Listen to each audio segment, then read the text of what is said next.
Autossabotagem. Você provavelmente já ouviu esse termo pelo menos uma vez. Mas você sabe o que é autossabotagem? O que esse termo significa? Como lidar?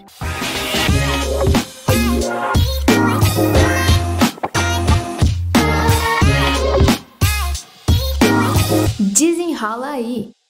Eu sou Natália Richter. E eu sou Pietra Dardi. E o tema desse episódio é autossabotagem. A gente vai conversar então sobre o que é autossabotagem, como lidar com esse comportamento. E quem vai desenrolar esse assunto são as psicólogas Érica Franceschini e a Stephanie Matos. A Stephanie é psicóloga formada pela Univates, possui formação em terapia cognitivo-comportamental, é a abordagem com a qual ela trabalha. E ela atua como psicóloga clínica no município de Lajeado. Já a Érica também é formada em psicologia pela Univates, é mestra e doutoranda em Psicologia Social e Institucional pela URGS. Também é especialista em trabalho com famílias. A Érica tem formação em terapia do esquema pela Weiner e atua em consultório particular. E é sócia proprietária da empresa Amplia Consultoria e Formação Psicossocial. É supervisora de estágios do Saúde Univates Psicologia e é professora do curso de Psico aqui na Univates também. Sejam bem-vindas! Olá, muito obrigada. Obrigada, gurias, pelo convite. Muito bom estar aqui. Oi, gente. Obrigada, Natália e Pietra, pelo convite. É muito bom estar aqui com vocês e espero que a gente tenha uma conversa bem legal. A gente que agradece. Bom, e antes de começar, eu queria pedir desculpas pra quem tá nos ouvindo, né? A minha voz tá um pouco rouca hoje, tá um pouco diferente do normal, mas vamos lá. Érica e Stephanie, vamos começar então falando o que é autossabotagem, né? Como que a gente pode definir esse termo assim de uma forma breve, antes da gente entrar no assunto mesmo. Autossabotagem é um termo que a gente escuta corriqueiramente,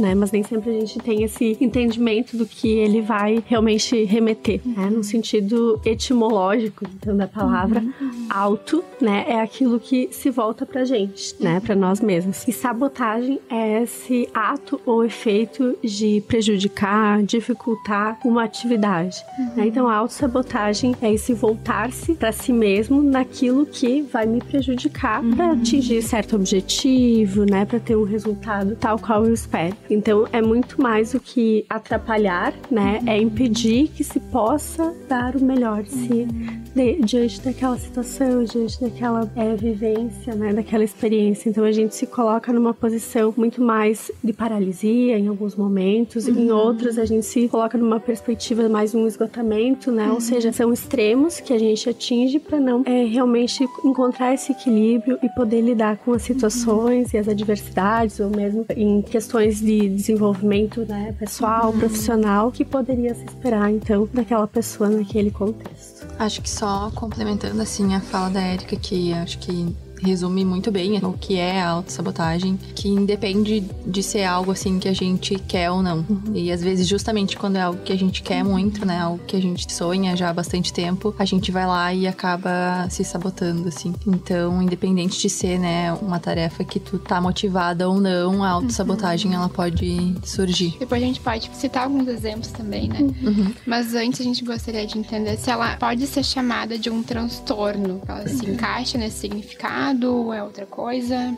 Não, a autossabotagem ela não se caracteriza, né, como um transtorno. Ela pode estar bastante associada a alguns transtornos, né, como a ansiedade, a depressão, principalmente. Ela também aparece associada, assim, a algumas características que são mais da personalidade da pessoa, como, por exemplo, baixa autoestima, né, baixo senso de eficácia, mas ela não se caracteriza como um transtorno, então, né. Exatamente, porque ela vai falando essa língua das emoções, né, ela vai se conectando de alguma forma com aquilo que a gente sente, mas numa perspectiva muitas vezes do medo, ou seja, nos impede de fazer ou executar, né, uma tarefa, ou seja, nos coloca nessa condição, como a Stephanie trouxe, às vezes mais ansiogênica, né, a gente precisa fazer, quero fazer, mas não chego lá, do que necessariamente, né, uma busca ou uma construção desse caminho que seja mais assertivo para aquele objetivo, né, que a pessoa tem. E aparece muito em situações, por exemplo, de reeducação alimentar, de eu preciso preciso fazer esse movimento de cuidar de mim, né? De poder olhar para questões da minha saúde, e isso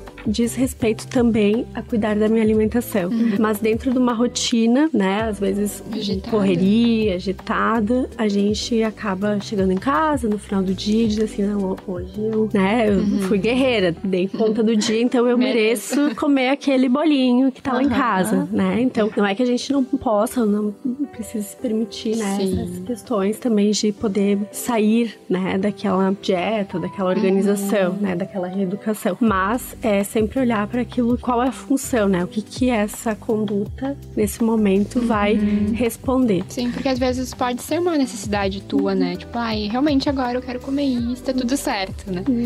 Exatamente. Mas às vezes é uma... Aí vem, acho que da ansiedade, que foi o que a Stephanie comentou antes. Na verdade, foi um episódio que tu nem precisava comer. Mas algo ali disparou esse desequilíbrio, né? Da pessoa.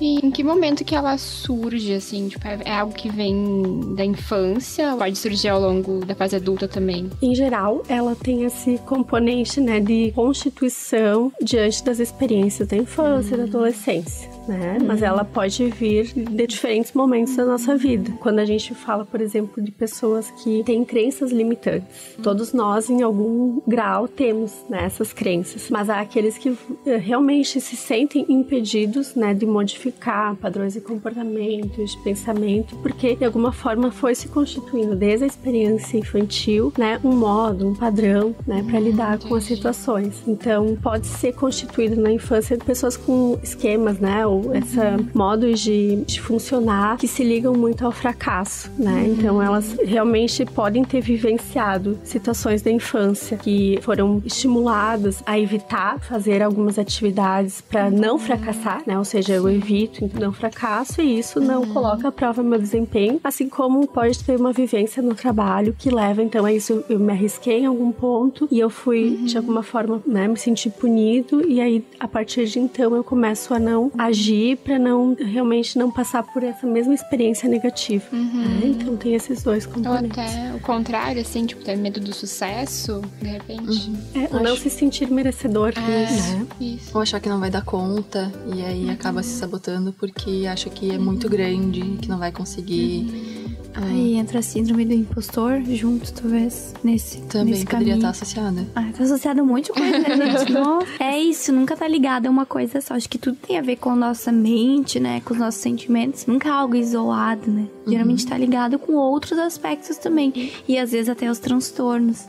Isso, e a própria síndrome do impostor, ela tem esse componente de manutenção do equilíbrio, que é esse equilíbrio, né, daquilo que ainda tá na zona de conforto, né, daquilo que se considera estável, mesmo numa instabilidade. Então, eu faço essa autossabotagem também como uma forma de dar conta desse meu processo, ou seja, daquilo que é familiar e não entrar em contato com um estranhamento.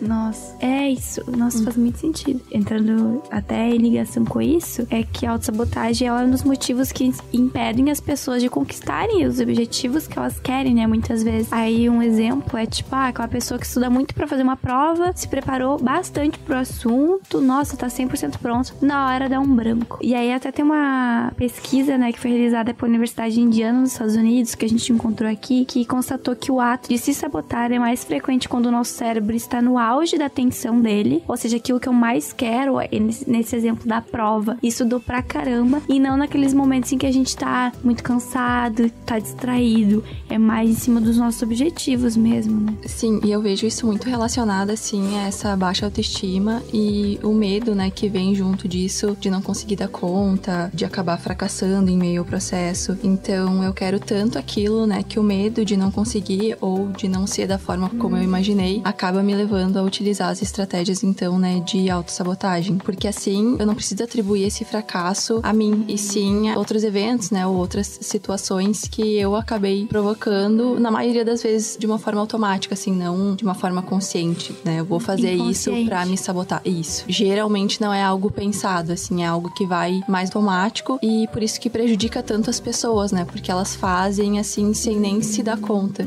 e acabam sabotando seus próprios projetos. E pensando um pouquinho também naquilo que a Stephanie traz sobre a questão de ser inconsciente, né? Esse mecanismo, de novo, né? Um mecanismo que a gente aprende enquanto enfrentamento, enquanto um estilo de enfrentamento. Então, eu posso ter um estilo de enfrentamento mais saudável, né? E acolher essa situação, ou seja, aquilo que me acontece, estar à altura disso que me acontece, né? Ou seja, ter mais maturidade, estar mais uma postura mais corajosa, né? Ou eu posso realmente fazer esse movimento, né? De evitar ou hipercompensar, né? No caso da prova, não necessariamente o branco, né? Ou dar um branco seja um mecanismo de autossabotagem. Às vezes é um sintoma ansioso mesmo, né? Daquela situação de estar sendo realmente avaliado, né? De estar sendo visto ou julgado naquele contexto específico, mas mais é o fato de eu não estudar para aquela prova,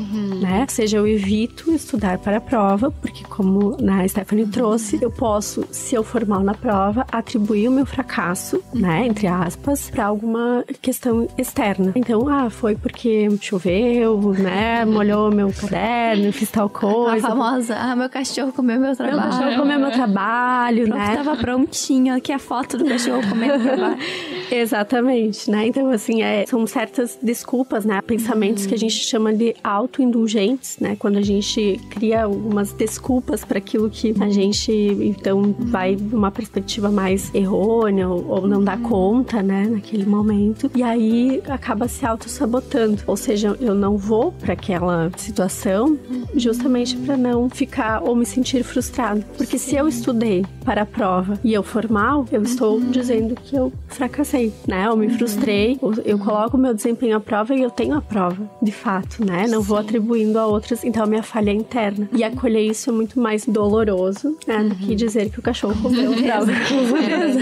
E essas estratégias, elas podem ser tanto para proteger, né, o ego, porque se acontecer alguma coisa, se eu não for bem na prova, ou enfim, se aquele meu projeto não der certo, não é pela minha competência, quanto também para inflar esse ego, né? Porque apesar das condições adversas, ainda assim eu consegui bem. Então, eu não me preparei pra prova, ou eu saí e bebi no dia anterior, mas eu tirei um 10. Então, né, eu sou muito bom, porque eu nem precisei me preparar. E se alguma coisa der errado, né, mas é porque eu não me preparei, não estudei, tava de ressaca. Tem daí também esses dois lados. É porque fulano tem a vida muito mais fácil também. Às vezes acontece botar também no outro. Isso também tem a ver com a sabotagem ou não. Às vezes é uma forma de deslocar um pouco essa frustração, né? Mas a autossabotagem é sempre voltada pra si, né? Porque se a gente direciona pro outro, então a gente vai estar sabotando esse outro, né? No sentido de direcionar essa frustração, né? Então a gente culpabiliza a pessoa. Culpa do meu irmão que eu tive que cuidar de tarde, né? E não pude naquele momento estudar. Então a gente desloca, mas também naquele mesmo sentido, né? De não lidar com essa falha, né? Entre aspas, interna. E por conta disso, tava falando antes de dar desculpas, né? A gente pode deixar de viver muitas coisas legais, né? Tipo, ter experiências muito legais que a gente sempre sonhou. Eu penso muito na questão dos amigos, assim. Eu sou uma pessoa que tenho sempre uma desculpa pra dar pra não sair com os meus amigos, né, Natália? É verdade. E por conta disso, deixa de viver algo que talvez seria legal, né? E tu tá se auto-sabotando com seus amigos. Coisa importante nessa questão da gente evitar ou ficar também nessa questão de não tenho tempo pra encontrar com os amigos, né? Em geral, a gente menciona, né? A gente, antes de começar o podcast, fala assim dessa correria, então, de que as coisas nunca fecham. Então, de repente, dá certo e aí eu decido ficar em casa, né? Então, assim, eu também não me proporciono isso e depois eu digo, bom, eu não tenho uma vida social, né? Então, o próprio corpo se faz, tem uma dor de barriga, não sei, sabe? Por quê? Porque não quer sair, sabe? No inconsciente, a pessoa não quer sair. Sim. E aí vai ampliando, muitas vezes, traz uma sensação, né, de solidão. Então, assim, eu realmente sou sozinho. Eu realmente, né, não estou com as pessoas, ou não sou bem querida, né? Então, Não tenho amigos.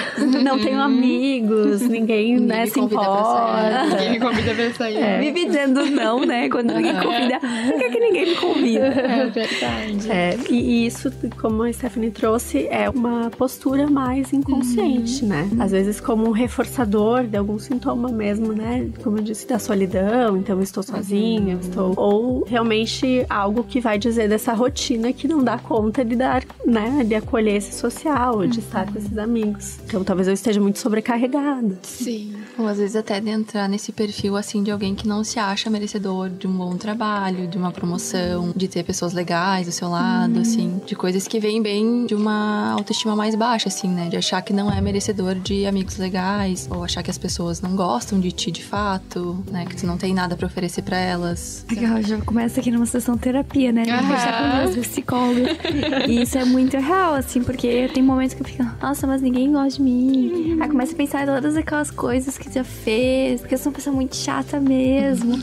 E no fim não tem nada a ver. Às vezes também são os momentos das outras pessoas, né? Porque às vezes outras pessoas também estão se auto-sabotando ou tendo alguns desses outros sintomas, até de transtornos que a gente tava comentando antes. Mas aí tu acaba internalizando tanto aquilo que na hora que tu pode te impulsionar, tu recua inconscientemente porque tu teve essas experiências antes que não foram tão agradáveis, por exemplo. Ou até depois de tanto tempo as pessoas te convidando pra sair, daí elas nem desistem, nem pensam mais em convidar porque sabem que a resposta vai ser não. E aí elas param de convidar e daí tu pensa, viu? É verdade, ninguém quer sair comigo, ninguém gosta de mim. E daí aquilo reforça algo que tu já pensava, assim, sabe? Verdade. E falando nisso, então, a gente até já comentou um pouquinho, mas como é que os comportamentos da autossabotagem podem interferir nas nossas relações? Sejam elas consigo mesmos, nós mesmos, ou com os familiares, nossos amigos, cônjuges. É, amoroso até, né? Achei isso legal que a Stephanie falou de eu não mereço ter amigos legais. Às vezes tá com uma pessoa que é super legal e aí vem aquele, mas eu não mereço a pessoa. Isso também rola. Com certeza, né? Essa questão da gente não se sentir bom o suficiente. Então, não se sentir bom o suficiente para estar numa relação saudável. E aí, vamos nos conectando com relações que não são tão saudáveis, né? Então, que nos colocam numa posição mais abusiva ou mais violenta, né? Então, é como se essa autossabotagem também me conduzisse para outros riscos, né? Principalmente no campo amoroso. Ou eu vivo uma vida privada emocionalmente, então, do cuidado, do olhar do outro. E de repente chega uma pessoa que tem uma postura diferente, né? Ela realmente me escuta, ela acolhe as minhas emoções, ela tem um cuidado comigo naquilo que eu sinto, ela entende as minhas necessidades emocionais. E aí eu me afasto, né? Por quê? Porque de alguma forma eu me sinto insuficiente para aquela pessoa que tem tudo isto para me oferecer. Tem toda essa possibilidade outra de viver uma relação saudável. Como a gente fala, assim, é um afastamento que também faz questionar, assim, né, o quanto que se quer estar ou buscar uma relação, à medida que essa relação também vai se configurar de uma forma muito diferente daquela que eu já tenho como conhecida, né? Então, a gente fala, por exemplo, o ciclo de violência, né? Então, são processos muitas vezes transgeracionais, ou seja, como a gente foi aprendendo a se relacionar, que nos fazem acreditar, né, numa perspectiva, né, dessas crenças limitantes, que é isso que eu posso viver, e não ter outras relações que pudessem, seja amorosa, seja de trabalho, né, seja, enfim, nas amizades também, porque a gente tem as amizades tóxicas, né, a gente fala muito desses termos, então da gente também poder se permitir viver algo diferente, viver esse estranhamento, né, viver aquilo que eu não conheço, e isso é muito ansiogênico, mas é um processo também de transição, né, naquilo que pode me levar a parar de me auto-sabotar e ter um relacionamento, então, de fato, que tenha sentido na minha vida. Muitas pessoas às vezes ficam se questionando, até mesmo julgando, assim, né, do porquê que algumas pessoas se mantêm em relações que causam tanta dor, sofrimento, relações, assim, onde tem, né, situações de violência física, psicológica, enfim, só que por mais que sejam relações que causem muito sofrimento, ainda assim, são relações que se trazem algo que é familiar para aquela pessoa, né? Algo que ela... Foi aquilo ali que ela entendeu que é amor, que às vezes é o que ela merece. Enfim, a gente aprende muito sobre o que é o cuidado, o afeto, nas nossas relações primárias, né? Em como que a gente é tratado, mas também em como que os nossos pais, por exemplo, se tratam, né? Então, muito como a Erika falou, assim. E a gente leva aquilo dali pra vida. Por mais que aquilo nos cause marcas e sofrimento, às vezes é mais confortável estar ali, que é onde eu conheço, do que numa relação onde eu fico perdida e não sei como reagir, porque é algo muito estranho pra mim. E às vezes as pessoas acabam se mantendo, né, numa relação que faz muito mal por conta disso, assim, por ser algo que é mais confortável, que é estranhamente a zona de conforto dela. Sim. E aí aqueles pensamentos, as escolhas inconscientes dela levam ela a se manter nesses relacionamentos. E aí, de novo, acho que entra naqueles comentários, tipo assim, aí é uma desculpa que eu tenho pra caso as coisas não darem certo depois. Não, mas é porque, a pessoa que tava ali comigo, um amigo, então, sei lá, algum cônjuge, também não me ajudava, não me levava pra frente, eu fazia tal coisa, né? Então, esses pensamentos conscientes fazem com que essa autossabotagem continue acontecendo, né? A autossabotagem, ela parece um ciclo interminável, né? Pois eu tô meio assustada. Não, mas a gente consegue em algum ponto romper também. Pensando um pouquinho nas relações primárias, né? Que a Stephanie trouxe. Há muitos estudos desde a década, entrando um pouquinho na questão também da nossa Constituição, né? Dessa conexão que a gente faz com o outro, sobre os nossos estilos de apego. Então a gente vai entendendo, à medida que a gente também vai se relacionando, qual é o meu estilo de apego, né? Existem alguns questionários, alguns inventários, enfim, que vão aferir um pouquinho, mas a gente também vai entendendo a partir das experiências que a gente teve, e principalmente na influência com os nossos cuidadores primários. Então a gente pode ter um apego que é seguro, um apego inseguro, né? Sim. Dentro desse apego inseguro tem um apego que é um pouco mais ambivalente, um outro que é um pouquinho mais evitativo, né? Que é essa questão que nós falávamos, então eu nem faço pra não me frustrar, né? Assim, é o bebê que nem chora porque sabe que ele não vai ter, né, as suas necessidades atendidas. Por outro lado, é o outro que fica extremamente ansioso quando tem um afastamento dessa figura de apego. A nossa tendência, né, cerebral e emocional é reviver ou reeditar relações, né, na vida adulta que coadunem com esse nosso estilo de apego, né? Então, estabelecer uma relação de apego seguro muitas vezes é mais difícil de ser engatada do que a gente acolher. Por exemplo, eu tenho um estilo de apego ansioso, então eu fico com uma pessoa que tem um estilo de apego mais evitativo, né? Por óbvio, essa relação, ela vai ser muito dolorosa pra mim e por outro, né? Porque eu vou estar sempre nessa busca por tentar ter correspondida a essa minha necessidade, e o outro vai estar sempre no afastamento, né? Então a gente vai se auto-sabotando nesse sentido. Os dois juntos, às vezes. Tem várias, assim, combinações, né? Eu vou procurar uma relação, quero namorar, por exemplo, né? E aí vai se relacionar com pessoas que estão extremamente indisponíveis pra isso, né? E aí diz assim, realmente, então não dava pra eu... Por isso que eu não posso namorar. Eu não encontro ninguém. Sim, muitas pessoas chegam às vezes no consultório, eu investi tudo nessa relação, né? Mas desde o início a pessoa sabia que aquele outro ia fazer uma viagem de trabalho, ia ficar fora tanto tempo, então não tinha uma disposição naquele momento pra se relacionar. Não significa que não quisesse, né? Mas realmente não funcionaria dessa forma, ou pelo menos naquele momento. Ou aquela pessoa se auto-sabotou e aí não teve um relacionamento saudável contigo, porque ela é um processo dela de auto-sabotagem também. Façam terapia. Aqui, temos 2 psicólogas muito boas pra vocês escolherem.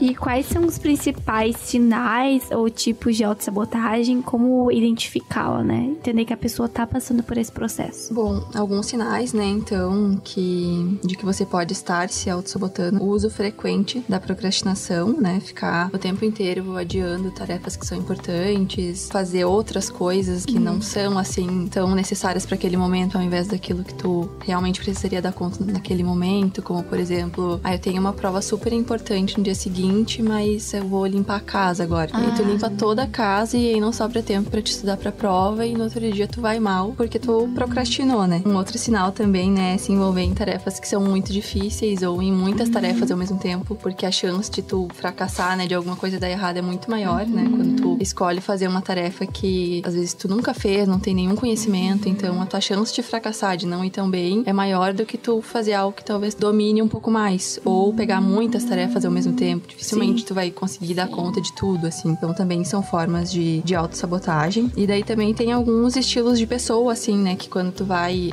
estudar, ler um pouquinho mais, são muito apontadas, assim, como pessoas que têm uma possibilidade maior de acabar utilizando nessas estratégias sabotadoras, que são pessoas que têm baixa autoestima, né? Baixo senso de eficácia, que não se sentem merecedoras. Pensando, assim, em como que ela geralmente se manifesta através do pensamento ou através, né, do comportamento. Tu pode, talvez, ver uma oportunidade de emprego ou, enfim, surgiu um projeto que super te interessa, mas aí tu pensa que, eu não vou conseguir dar conta, vai ser muito difícil, né? Não vou conseguir tão bem e nem tenta, nem se candidata.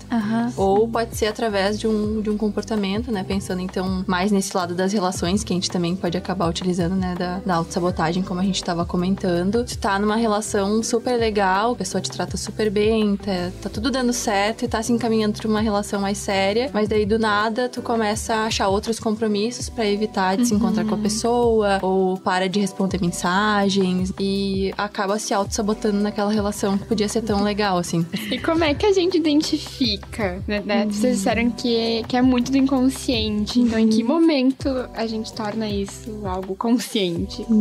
Acho que uma coisa importante é poder olhar, assim, para aquilo que, ou seja, a conduta que a gente teve, aquele comportamento, né? Como esse resultado final, né, da autossabotagem, como um processo anterior, né, que tá conectado com as emoções. Olhar para aquele comportamento, bom, ele está me afastando, ele tá me aproximando daquilo que eu estou buscando. Quero buscar uma melhora, um desempenho profissional mais elevado, né? Então, eu estou agindo de forma que isso leva a esse objetivo, a esse horizonte ou não. Pensando, por exemplo, em questões do cotidiano, o que eu me conecto que realmente faz ou diz respeito a questões que eu possa atingir o seu objetivo, ou eu vou para modos, né, estratégias de autoalívio, né? Então, nesse sentido de o que nesse momento eu tenho feito para, né, esse fim, ou eu realmente fico, por exemplo, na situação do TCC, né?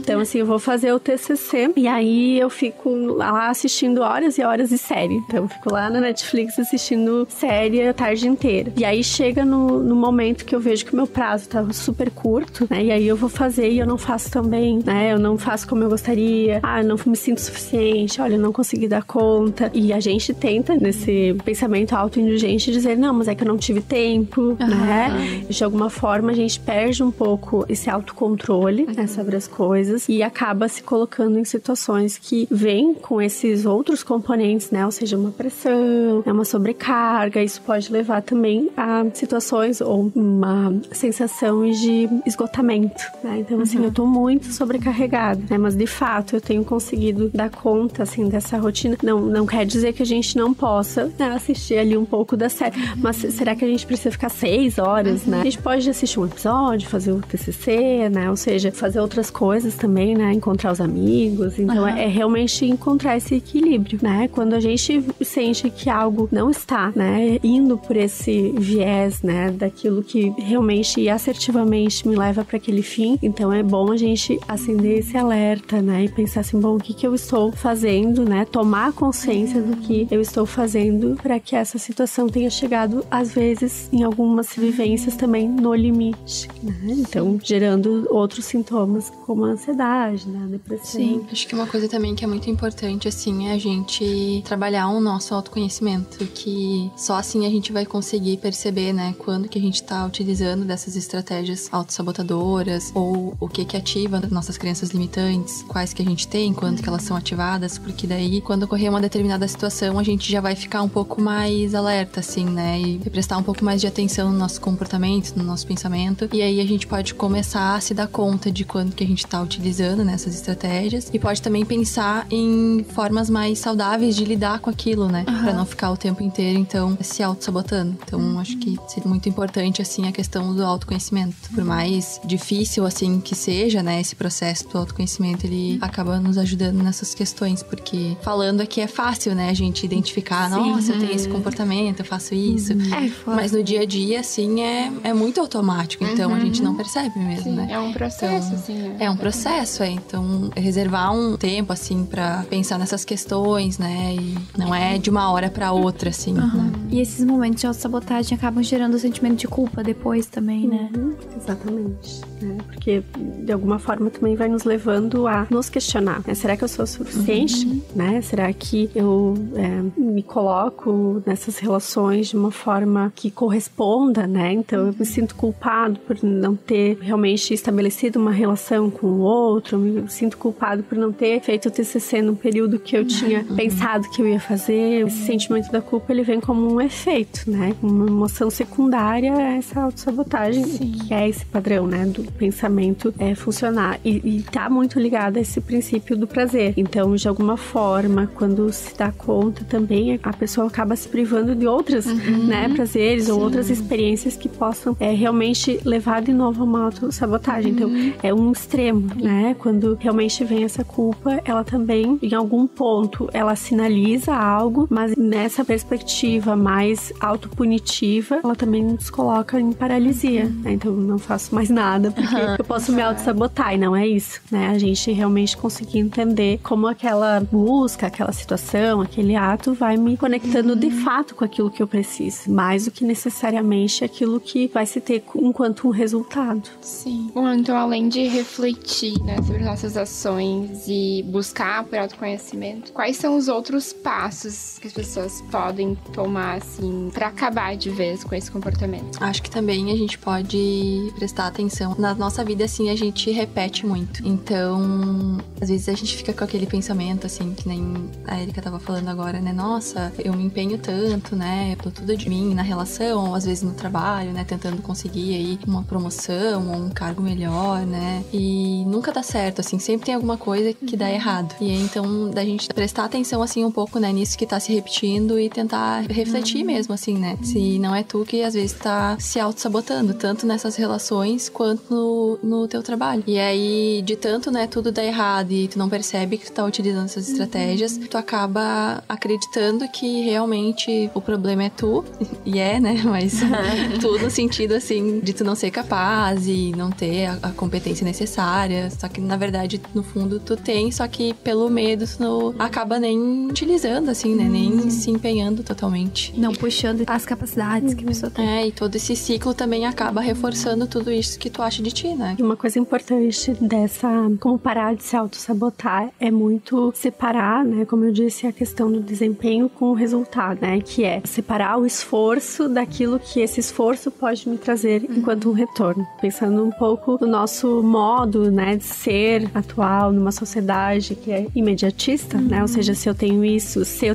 eu vou ter aquilo, se eu fizer isso, eu vou ter dinheiro, ter sucesso, ter fama, né, então é como se a condição estivesse pós. E de alguma forma a gente pensa assim, bom, se eu estudar muito, eu vou ser uma pessoa muito bem sucedida, né? E nem sempre. Então é realmente colocar os pés no chão nesse princípio da realidade e valorizar muito mais o processo, né, em si, do que o processo vai te trazer enquanto retorno, porque pode não ter a ver com aquilo que estava lá no teu horizonte, mas pode ter um retorno tão positivo, seja material, seja emocional, quanto, né, aquele resultado que se objetivava. Então, é também poder flexibilizar esses objetivos, né, poder também valorizar, e que implica nessa questão do auto-reconhecimento, né, que é uma prática muito difícil pra gente, porque nós nos sentimos inteiros, assim, completos naquilo que a gente faz, naquilo que a gente é, quando vem externo, né, quando alguém nos diz, quando alguém diz, olha, tu foste muito bem nesse trabalho, tu foste muito bem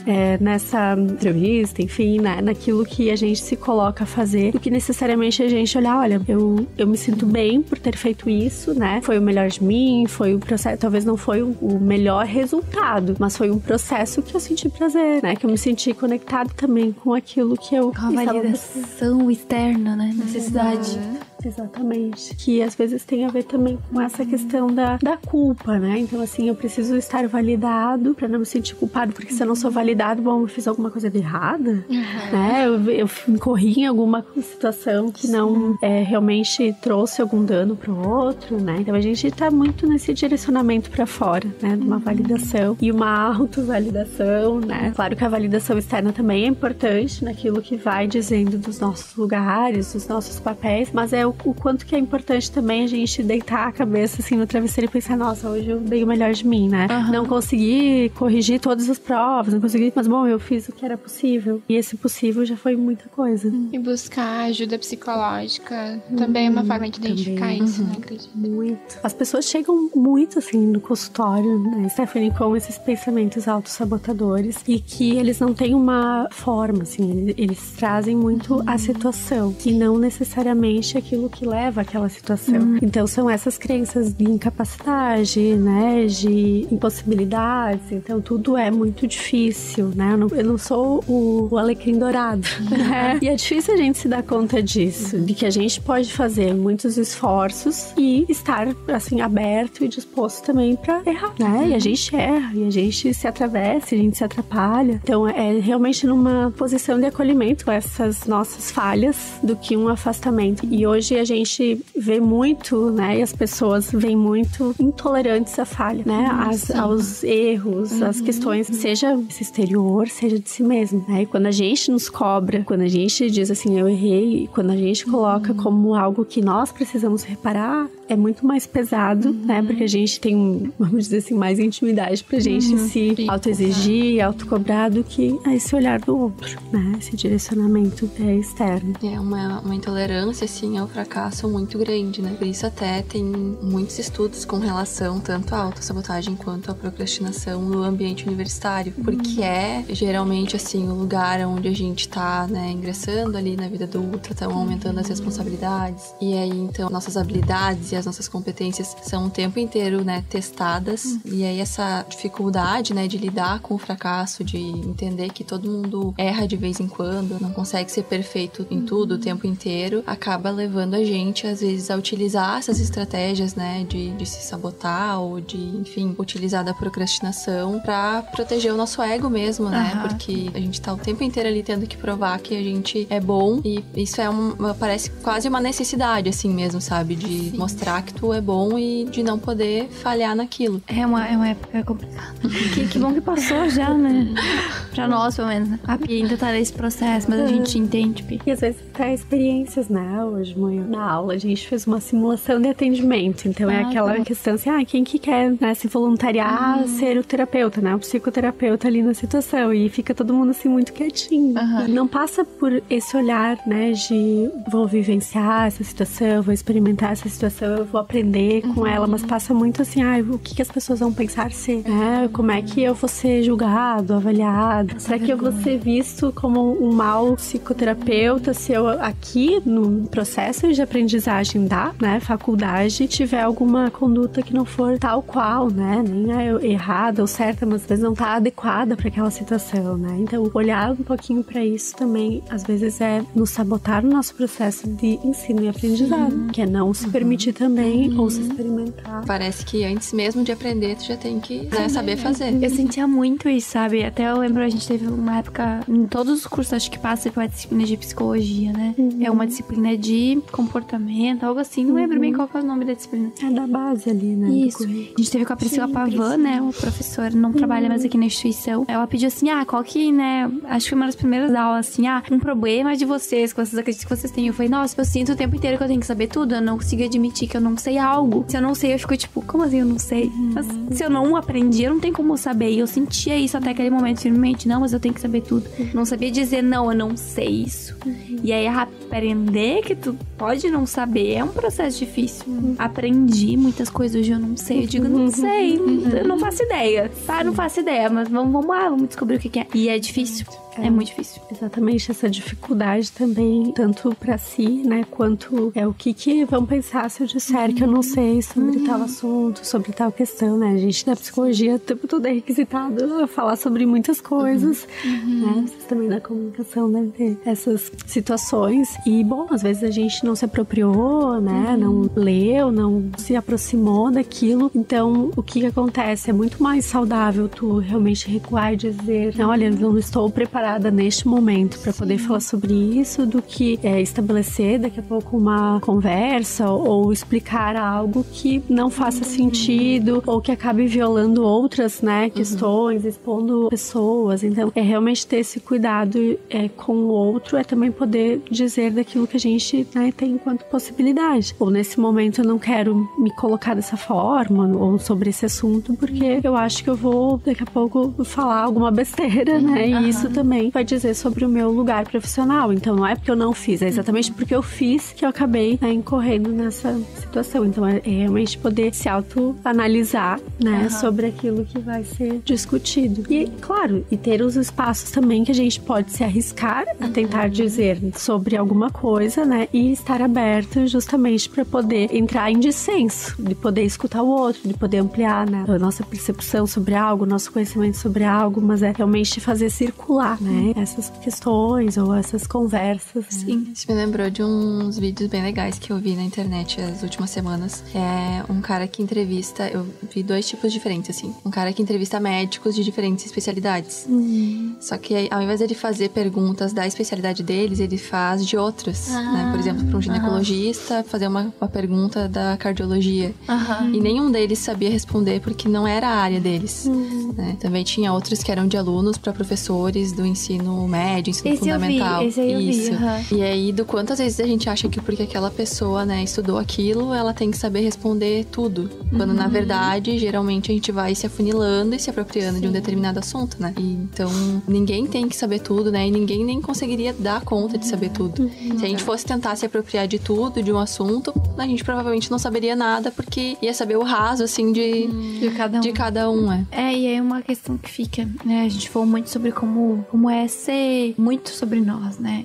Eu perceber isso em mim, melhorar. Mas e quando a gente percebe que outras pessoas têm esse comportamento, como um familiar, um amigo, o cônjuge, que a gente falou muito também, né? Como que a gente pode ajudar essa pessoa, né? Não de um jeito que piore os sentimentos dela, que a gente, como a gente falou aqui, é muita questão da sensação de que não é eficaz, de que não é suficiente. Então, como que a gente pode ajudar essa pessoa, às vezes até a indicar o caminho, é fazer terapia, é se conhecer, né? Como que a gente faz isso? Uma coisa importante é justamente entender o processo que a pessoa está, né?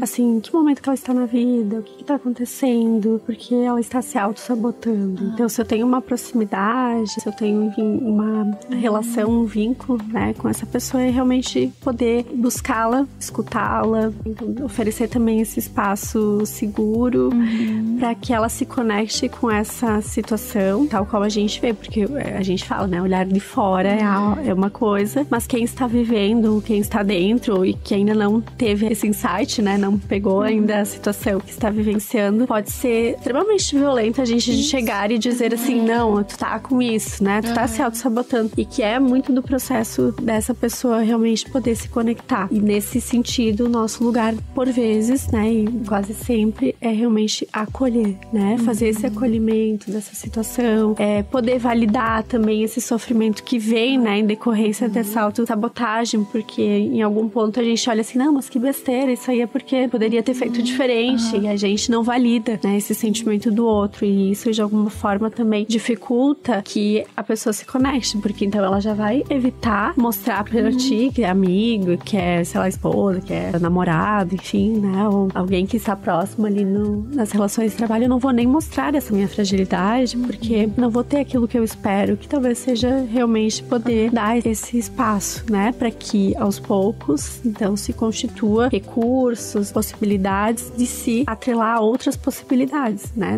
daquela pessoa realmente sair daquele lugar do ciclo, né, ou seja, romper o ciclo e se experimentar numa outra possibilidade, né. Mas como é que tu diz isso, assim, pra pessoa, né, assim, sem ser ruim com a pessoa também. Porque é um negócio complicado, né? Em geral, a pessoa vai vir com uma queixa, né? Por isso que vai dizer assim, ninguém gosta de mim, ninguém me ama, ninguém quer, né? Vai ter alguma queixa que tu vai poder acolher e poder auxiliar nesse processo, né? Seja para dizer para a pessoa, olha, quem sabe tu busca uma psicoterapia, né? Para poder trabalhar essas questões, se elas estiverem realmente mais arraigadas, né? Ou se é possível de se dizer ali na relação, vamos supor, de amizade, né? Então, assim, eu percebo o quanto que tu tens vivenciado essas situações de uma forma muito dolorosa, né? Me preocupo contigo.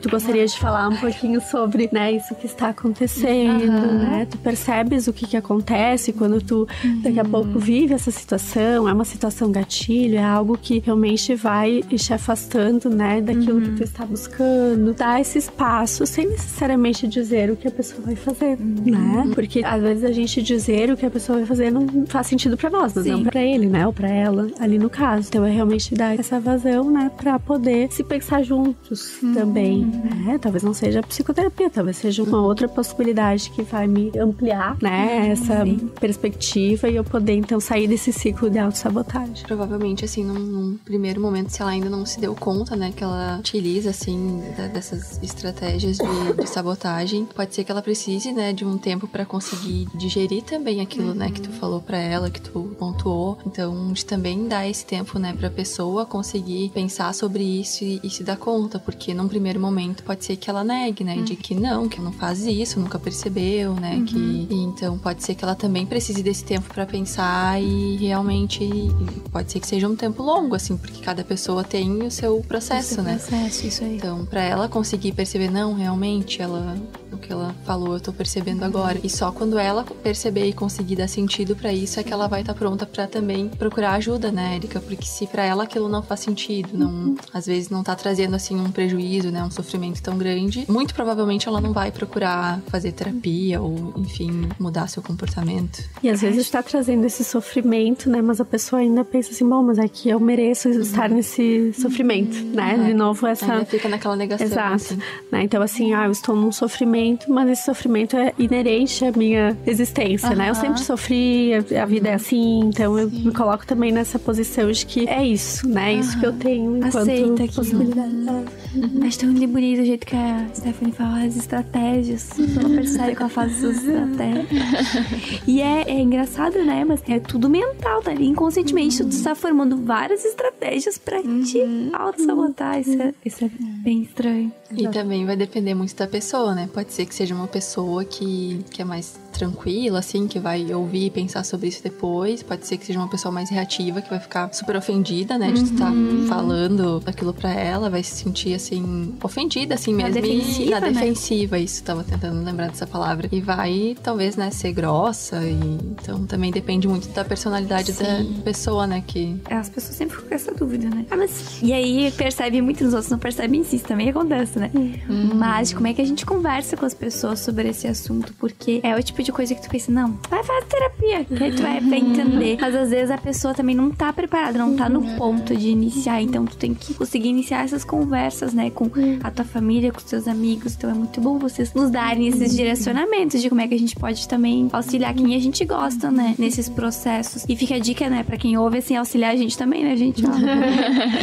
Isso, e que por vezes também além, né, da questão da conversa, é a pessoa poder se permitir ou se conectar com práticas de um autocuidado, né? Porque também passa por esse autoconhecimento e isso vai ampliando a minha percepção sobre mim, né? Porque a gente diz, assim, de uma pessoa que não se deu conta ainda que tem essas estratégias, né, autossabotadoras, como a Stephanie fala, como um modo de enfrentamento. Então, quando ela vai também podendo se autoconhecer ou ter um autodomínio, assim, uma autoapropriação, né, sobre aquilo que sente, aquilo que pensa, né, quais são os meus valores, então poder entender, assim, isso que eu faço vai em direção aos meus valores, me afasta, né, entendendo também, bom, eu quero trabalhar, eu quero ter tal coisa, bom, eu realmente tenho buscado, se o trabalho é meu valor, me conectar ou me aproximar desse valor, né, então às vezes as pessoas não sabem nem quais são, né, os seus valores, e é importante também que a gente sempre vá reatualizando eles, né? Na medida que a gente vai também tendo as nossas experiências. Mas é justamente, assim, num processo que diz respeito a parar, olhar pra si, vivenciar, se experimentar. Seja, sei lá, eu gosto de tomar um banho relaxante, né? E nesse momento eu vou, sabe, assim, abrir a minha cabeça, pensar sobre as coisas, como é que foi meu dia que eu fiz, como é que eu agi, né? Então fazer como uma espécie de memorando,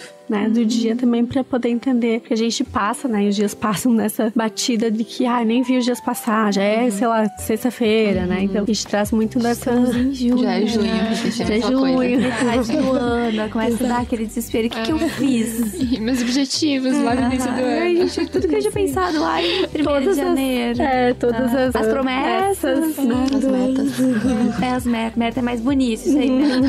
Meta, não promessa. Bom, então, Erika e Stephanie, muito, muito obrigada por estarem aqui com a gente. Foi um papo super proveitoso. Muito. Provavelmente deve ter impactado, talvez, em quem tá nos ouvindo, né, de alguma forma, que possa ter ajudado alguém também. E por último, então, vocês têm algum recado pra quem tá nos ouvindo? Talvez que essa pessoa se identifique, então, que saiba que está passando por isso? Eu diria, né, pra quem tá nos ouvindo e talvez se identificou, assim, com alguma coisa que a gente falou aqui em relação à autossabotagem, se permita fracassar, se permita, né, errar, não ser perfeito em tudo, porque ninguém consegue ser perfeito em tudo, né? A gente sempre vai acabar tropeçando aí em algum momento da vida, e isso é completamente normal. Então, não deixe que, às vezes, essas crenças limitantes, né, esses pensamentos aí de que tu não é merecedor, de que tu não é capaz de fazer aquilo, acabem te limitando e fazendo com que tu desista, né, dos teus sonhos, dos teus objetivos. E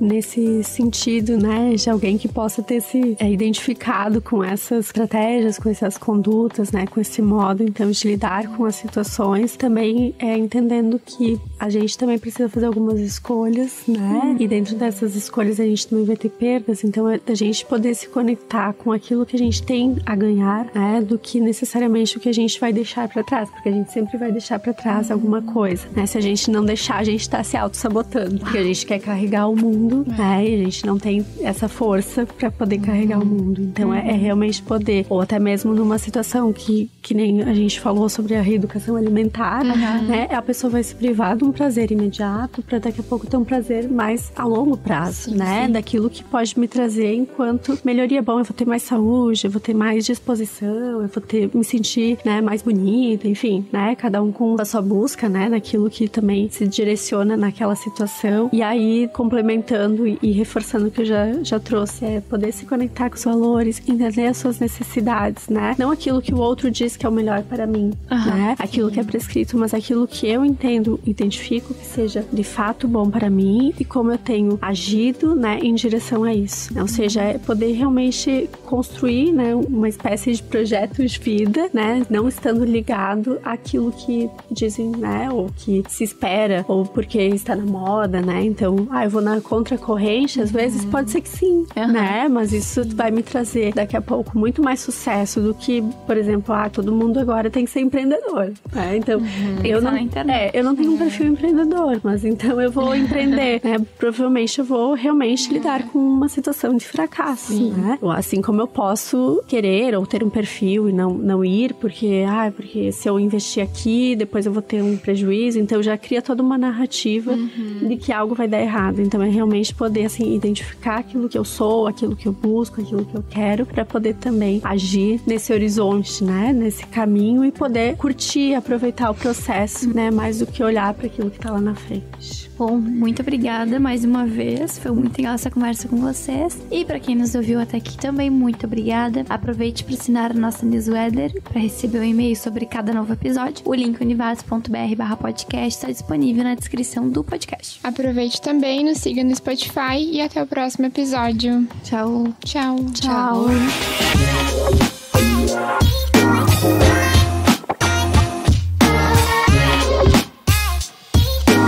Desenrola aí.